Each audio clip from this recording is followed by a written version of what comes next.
On Christmas morning in Millbrook Heights, my 8-year-old daughter Zara opened her last gift and went completely pale.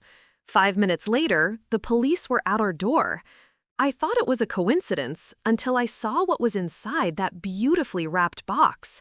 When I discovered who had given it to her, I realized my sister Veronica had been using my child in ways I never could have imagined. December 25th, 2024. 6:30 in the morning, and I was already awake, not because of any alarm, but because of that peculiar Christmas morning energy that seems to fill the house even before anyone's conscious. The kind of morning where everything feels possible, where the world outside is hushed under a blanket of fresh snow, and inside, the smell of cinnamon rolls warming in the oven mingles with the lingering scent of pine from our 8-foot Fraser fir. My name is Sophia Chen Williams, and at 34, I thought I had figured out how to create the perfect childhood Christmas for my daughter. Our house on Maple Ridge Drive had been transformed over the past month into what Zara called Winter Wonderland headquarters. Twinkling lights draped every available surface, garland wound around the banister, and stockings hung from the mantel. 3 of them because it had been just Zara and me for the past 2 years since the divorce. The living room looked like something out of a holiday catalog. Presents wrapped in coordinated paper, deep forest green with gold ribbon, nothing too flashy, nothing too sparse. I'd spent weeks getting the balance right. Zara was at that perfect age where she still believed in magic, but was starting to ask more sophisticated questions about Santa's logistics. 8 years old, all knobby me's and wild curls that refused to stay in any hairstyle for more than an hour, with her father's stubborn streak and my tendency to overthink everything. I heard her feet hit the floor upstairs, that particular thump, thump, thump of a child who's remembered it's Christmas and is trying to be quiet but failing spectacularly. Then the creak of the stairs as she attempted to sneak down, even though we both knew I was already awake and waiting. "Mommy," she whispered from the bottom of the stairs, as if Santa might still be lurking around and she didn't want to scare him off. "Come on in, sweetheart," I called from the kitchen, where I was pouring my second cup of coffee. Coffee was essential for Christmas morning. Coffee was essential for every morning, but especially the ones that started before dawn and promised to involve a lot of squealing, paper ripping, and battery installation. Zara appeared in the doorway, wearing the new Christmas pajamas we'd picked out together, red flannel with tiny reindeer, feet slightly too big because she was in that growth spurt phase where clothes fit for about 6 weeks. Her hair was doing that thing where it stuck up in 12 different directions, and she had that slightly dazed look kids get when they're overwhelmed by possibility. "Did Santa come?" she asked, even though she could clearly see the living room from where she stood, even though the evidence was obvious and abundant. "Why don't you go check?" I suggested, because this was part of our Christmas morning ritual. The slow reveal, the building anticipation, the moment when she'd round the corner and see everything waiting for her. The squeal that followed was everything I'd hoped for, pure, unfiltered joy, the kind of sound that makes all the late-night gift-wrapping sessions and budget juggling worth it. I followed her into the living room with my coffee, settling into the armchair that had the best view of both the tree and Zara's face. She stood there for a moment, just taking it all in. The pile of presents seemed to have multiplied overnight, which they had, technically, since I'd done the final Santa setup after she'd gone to bed. Her stocking was stuffed to bursting, and there were a few extra touches I'd added at the last minute. A trail of glittery footprints leading from the fireplace to the tree, a half-eaten cookie on the plate she'd left out, a thank you note from Santa in my most un-mom-like handwriting. "He ate the whole cookie except for 1 bite," she announced, examining the evidence with the seriousness of a crime scene investigator. "And he drew a smiley face in the milk glass." "He must have been really grateful for the snack," I said, trying to keep the smile out of my voice. The smiley face had been a last-minute inspiration around midnight when I was setting everything up. Zara had a system for present opening, which she'd developed over the years through careful observation and strategic thinking. Stockings first, because those were appetizers, then the small presents, working her way up to the big ones. She liked to save the best for last, though her definition of best didn't always align with price tags or effort invested. The stocking yielded the usual treasures: new colored pencils, a pack of gel pens that wrote in metallic ink, lip balm in her favorite strawberry flavor, a small stuffed penguin, and a gift cart to the bookstore downtown. Simple things, but each one received the full attention and appreciation it deserved.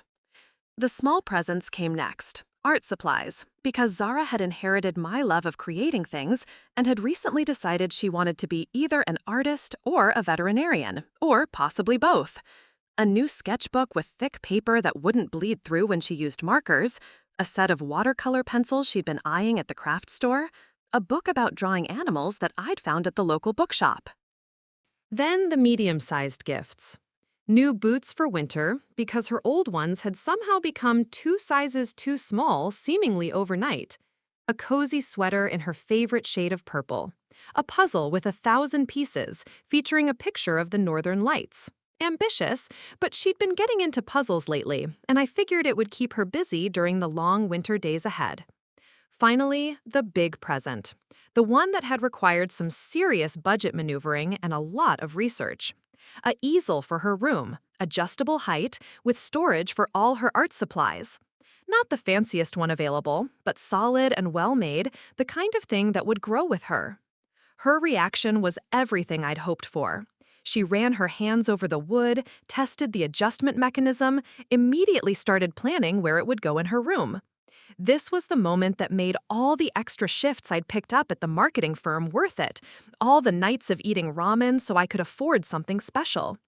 "Mom, this is perfect," she said, and the way she said it, with that particular mix of awe and gratitude that 8-year-olds excel at, made my chest tight with love and pride. We spent the next hour setting up the easel in her room, moving furniture around to create the perfect art corner by the window where the light was best. Zara chattered about all the paintings she was going to create, all the techniques she wanted to try. I half listened, mostly just enjoying the sound of her excitement, the way she gestured with her whole body when she got enthusiastic about something. It was almost 10 o'clock when we came back downstairs, and I was thinking about starting the cinnamon rolls and maybe watching one of our traditional Christmas movies when Zara stopped short in the living room. "Wait," she said, pointing toward the tree, "there's still one more." I followed her gaze and felt a small twist of confusion in my stomach. There was indeed one more present under the tree, tucked back against the trunk where it wasn't immediately visible. A medium-sized box wrapped in silver paper with an elaborate gold bow that looked expensive, professional even. The kind of wrapping job you get at high-end department stores, not the kind of thing you do at home with drugstore paper and Scotch tape. "I don't remember that one," I said, though I tried to keep my voice casual. Zara was already heading toward it, drawn by the mysterious appearance of an unexpected gift. She picked up the tag and read it carefully. "It says, 'For Zara, Merry Christmas, love, Aunt Veronica,'" she announced. My stomach did a little flip. Veronica was my older sister, and while we weren't estranged exactly, we weren't close either. She lived across town in one of the newer developments, worked in real estate, and had a lifestyle that seemed to involve a lot of expensive restaurants and weekend trips to places with names like the Hamptons and Napa Valley. We saw each other at family gatherings and exchanged polite texts on birthdays, but that was about the extent of our relationship. She usually sent Zara something for Christmas, a gift card to Target, or maybe some clothes from whatever store was trendy that year. Nothing elaborate, nothing that required this level of presentation. And definitely nothing that appeared under my tree without any prior arrangement, or even a text to let me know it was coming. "When did Aunt Veronica drop this off?" Zara asked, already examining the box with the careful attention she gave to anything new and interesting.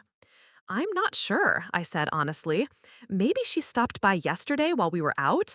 Though I couldn't remember being out long enough for someone to come by, and surely a neighbor would have mentioned seeing someone at the house." Zara was already working at the ribbon, her earlier systematic approach forgotten in the face of this unexpected bonus gift. The bow came away in her hands. It was the kind that was designed to look elaborate, but actually came off in one piece, and she set it carefully aside before starting on the paper. "She did such a nice job wrapping it," Zara commented, and she was right. The paper was wrapped with department store precision, every corner sharp, every edge clean. It looked like something from a display window. The paper came away to reveal a white box, the kind that high-end jewelry comes in.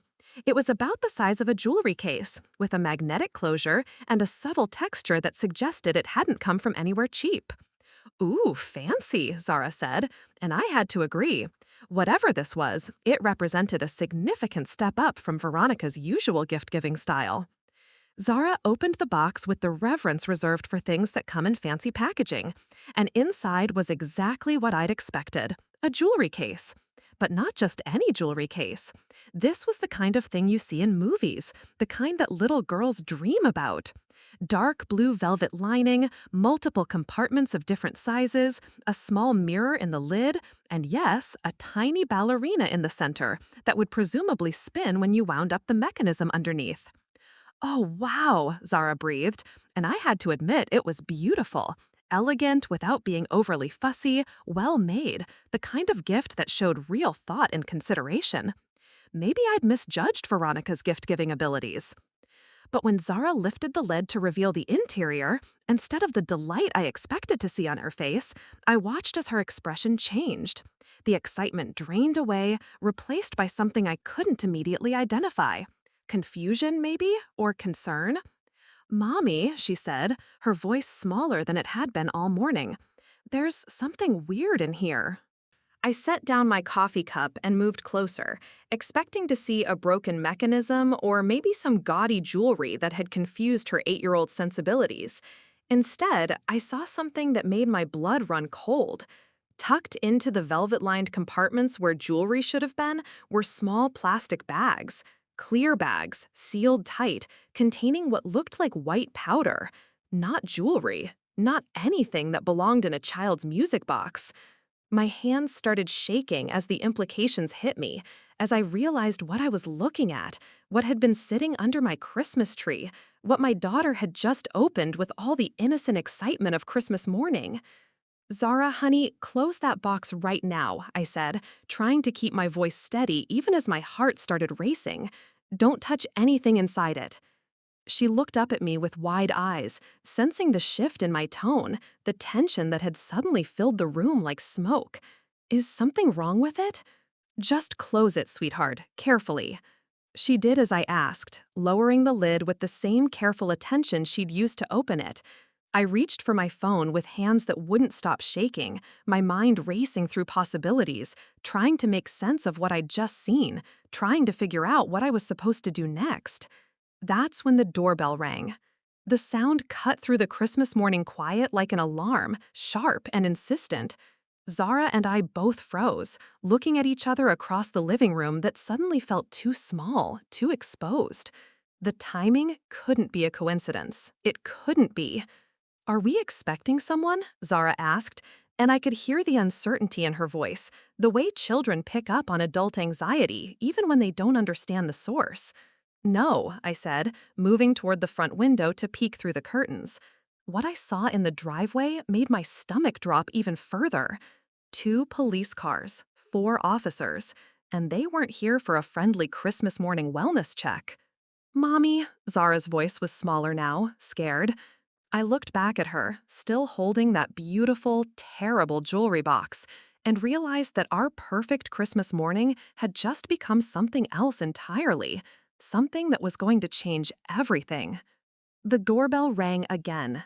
The doorbell's second ring echoed through our house like a gunshot, and I felt my world tilt sideways. Through the sheer curtains of our front window, I could see the unmistakable outline of police uniforms, the distinctive shape of patrol cars parked in my driveway where neighbors could see them, where Zara's friends might notice them, where everyone in Millbrook Heights would start asking questions I didn't have answers to. "Mommy," Zara's voice was smaller now, scared. I looked back at her, still holding that beautiful, terrible jewelry box, and realized that our perfect Christmas morning had just become something else entirely, something that was going to change everything. The doorbell rang again. The doorbell's second ring echoed through our house like a gunshot, and I felt my world tilt sideways. Through the sheer curtains of our front window, I could see the unmistakable outline of police uniforms, the distinctive shape of patrol cars parked in my driveway where neighbors could see them, where Zara's friends might notice them, where everyone in Millbrook Heights would start asking questions I didn't have answers to. "Mommy, why are the police here?" Zara's voice was small and scared, and I realized she'd followed me to the window. Her 8-year-old mind was trying to process the sight of law enforcement on our doorstep on Christmas morning, trying to reconcile it with the safe, predictable world I'd worked so hard to create for her. "I don't know, sweetheart," I said, which was both true and completely inadequate. I did know something was wrong, terribly wrong, but I didn't know why or how or what it meant for us. "Just stay right here, okay? Don't touch that box anymore." The jewelry case sat on our coffee table like a beautiful bomb, its dark blue velvet interior hiding whatever nightmare my sister had somehow delivered to my living room. I couldn't stop staring at it, couldn't stop my mind from racing through possibilities, each one worse than the last. I walked to the front door on legs that felt disconnected from my body, my hand hovering over the deadbolt. Everything in me wanted to pretend they'd go away, wanted to hide behind the door until Christmas morning could go back to art supplies and cinnamon rolls and my daughter's laughter. But the silhouettes outside weren't moving, and I knew with absolute certainty that whatever was happening, ignoring it would only make it worse. I opened the door to find Detective Maria Santos and Officer James Chen standing on my front porch. Detective Santos was a woman about my age, with kind eyes and the sort of calm demeanor that probably served her well in situations like this. Officer Chen looked younger, maybe late 20s, with the alert posture of someone who took his job seriously but hadn't been doing it long enough to become cynical. "Miss Chen Williams," Detective Santos showed me her badge, though the gesture felt almost ceremonial. The police cars in my driveway had already established their authority. "I'm Detective Santos, Millbrook Heights Police Department. We're here regarding a package that may have been delivered to your residence." A package? My eyes darted involuntarily toward the living room, toward the coffee table where Zara was still standing next to the jewelry box, her Christmas pajamas a bright spot of normalcy in what was rapidly becoming anything but normal. "I'm sorry, what package?" I asked, though my voice sounded strange even to me, too high and too careful. "We have reason to believe that someone may have used your address to receive illegal substances," Officer Chen said, his tone professional but not unkind. "We have a warrant to search the premises, but we'd prefer to handle this cooperatively if possible." Illegal substances. The words hung in the air between us like smoke, and I felt something cold settle in my chest. This wasn't a mistake. This wasn't a coincidence. This was about what Zara had just unwrapped, what was sitting in my living room right now, what my sister had somehow gotten us involved in. "There's been some kind of mistake," I said automatically, because that's what you say when police officers show up at your door talking about illegal substances. That's what innocent people say, even when they're holding evidence that suggests maybe innocence is more complicated than they thought. Detective Santos nodded like she'd heard this before. "We understand this is confusing, ma'am. May we come in? We'd like to ask you a few questions, and it would be better to do this inside, especially with your daughter present." I looked back at Zara, who was still standing by the coffee table, still in her reindeer pajamas, still looking like a child who should be playing with new toys instead of watching her mother talk to police officers on Christmas morning. The sight of her made something fierce and protective rise up in my chest. "Yes," I said, stepping aside, "of course. But I need you to understand, my daughter doesn't know anything about any of this. She's 8 years old, and this is Christmas morning." "We understand," Detective Santos said as they stepped into our foyer. "We'll be as discreet as possible." Discreet? As if there was a discreet way to handle police officers searching your house on Christmas morning?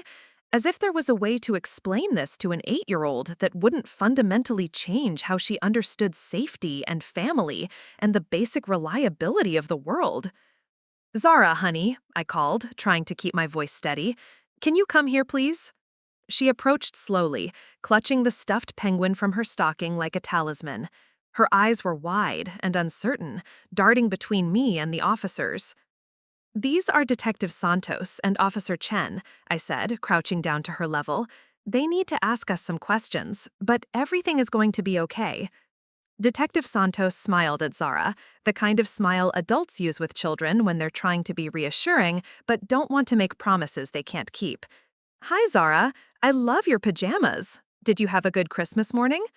Zara nodded silently, still clutching her penguin. That's great, Detective Santos continued. I know this might seem scary, but we're just here to talk to your mom about something, okay? You're not in any trouble. Am I in trouble? Zara asked, looking at me with the sort of direct question that 8-year-olds excel at, the kind that cuts through adult euphemisms and gets straight to the heart of what matters. No, sweetheart, I said immediately. You're not in any trouble at all. Which was true, as far as I knew, but I was beginning to understand that there was a lot I didn't know, a lot I had been blind to, a lot that was about to become very, very complicated. Officer Chen was looking around our living room, taking in the Christmas tree, the scattered wrapping paper, the obvious signs of a normal family Christmas morning. His gaze lingered on the coffee table, on the jewelry box that sat there like evidence of something I still didn't fully understand. Is that the package in question? Detective Santos asked, following his gaze. I felt my mouth go dry. We just opened it. It was a Christmas gift from my sister. Your sister? Veronica Chen Martinez. She lives here in town. She sent it for Zara.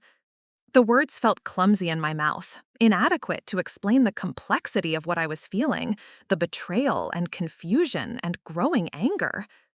Detective Santos exchanged a look with Officer Chen, the kind of wordless communication that suggested they'd been expecting this answer, or at least something like it. Ms. Chen Williams, Detective Santos said gently, we're going to need you to step away from that box, and we're going to need to examine it. Is there somewhere Zara could wait while we do that? Somewhere she'd be comfortable? I looked at my daughter, still in her Christmas pajamas, still holding her penguin, still trying to understand why her perfect Christmas morning had suddenly become something else entirely. The art easel we'd spent an hour setting up was visible through the doorway to her room, waiting for paintings that might never happen, at least not today. Zara, honey, I said, why don't you go up to your room and play with some of your new art supplies, just for a little while? Can I take my penguin? Of course you can take your penguin. She hesitated at the bottom of the stairs, looking back at us with the sort of expression that suggested she understood more than I wanted her to, that her sense of safety had already been shaken in ways I wasn't sure how to repair. Mommy? Yes, sweetheart? Are you going to be okay? The question hit me like a physical blow. The idea that my 8-year-old daughter was worried about me, was trying to take care of me when it should have been the other way around. I managed a smile that felt more confident than I was. I'm going to be fine, Zara. Everything is going to be fine. Another promise I wasn't sure I could keep, but one I had to make anyway, because that's what mothers do. We promise our children that everything will be okay, even when we have no idea if that's true, even when the evidence suggests otherwise. She nodded and headed upstairs, her footsteps fading as she reached the landing. I waited until I heard her bedroom door close before turning back to the officers, before facing whatever came next. Now, Detective Santos said, pulling on latex gloves, let's take a look at what your sister sent you.